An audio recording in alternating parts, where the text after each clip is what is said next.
बाबूजी कावड़ यात्रा ले जाते हुए दिखे यहाँ पाली में। बात करते हैं। बाबूजी, नर्मदे हर, ये कहाँ जा रहे हैं? भाई साहब मैं जा रहा हूँ केदारनाथ। केदारनाथ जी पैदल? जी जी। अभी कहाँ से आ रहे हैं आप? अभी हम आ रहे हैं अमरकंटक से भाई साहब। अमरकंटक से आ रहे हैं? जी अमरकंटक से आ रहे हैं। माँ नर्मदा को लेकर जा रहे हैं केदारनाथ।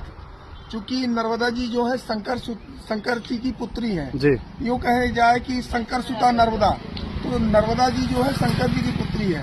तो एक पुत्री को एक पिता से मिलाने के लिए ये यात्रा कर रहा हूँ मैं। क्या बात है। क्योंकि नर्मदा जी की हमको प्रेरणा हुई। नर्मदा जी ने कहा कि बेटा हमको अपने पिताजी के पास जाना है, इसलिए आप हमको लेकर चलो।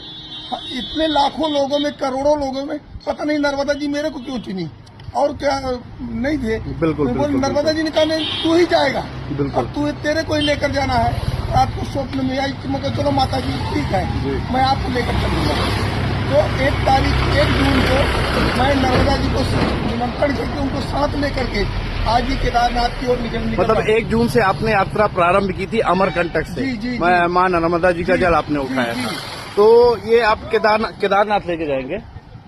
तो केदारनाथ कितने दिन में पहुंचेंगे? केदारनाथ हम पहुंचेंगे 61 दिन में। अभी हमारा 5 दिन समाप्त हो गया है जी। आज पाली का 5वां दिन है जी। इसके बाद 6वें दिन हमको उमरिया में रुकना है, 7वें दिन बड़वारा में, 8वें दिन कटनी में और 9वें दिन सलैया में, 10वें दिन दमोह में।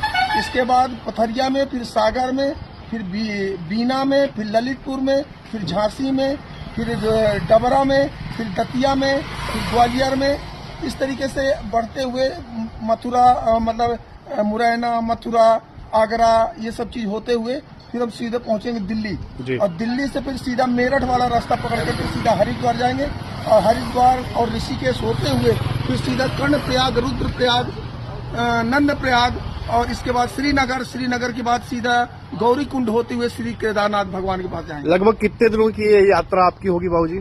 ये यात्रा हमारी 61 दिनों की है। अच्छा जी। शुभ नाम क्या लिखते हैं आप? मेरा नाम मन्नूलाल सेन है। कहाँ के रहने वाले? मैं अनूपपुर का रहने वाला हूँ, वार्ड नंबर 9 अनूपपुर का निवासी हूँ। मैं इसके पूर्व भी कई यात्राएं कर चुका हूँ। अनूपपुर से 52 बार अमरकंटक तक की मैंने पदयात्रा की है। और इसके बाद क्या नाम से एक बार हमने नर्मदा परिक्रमा की है अमरकंटक से लेकर खंभात की खाड़ी तक और मीठी तलाई से लेकर अमरकंटक तक और फिर अमरकंटक से लेकर ओंकारेश्वर तक हमारी ये नर्मदा जी की परिक्रमा हुई है।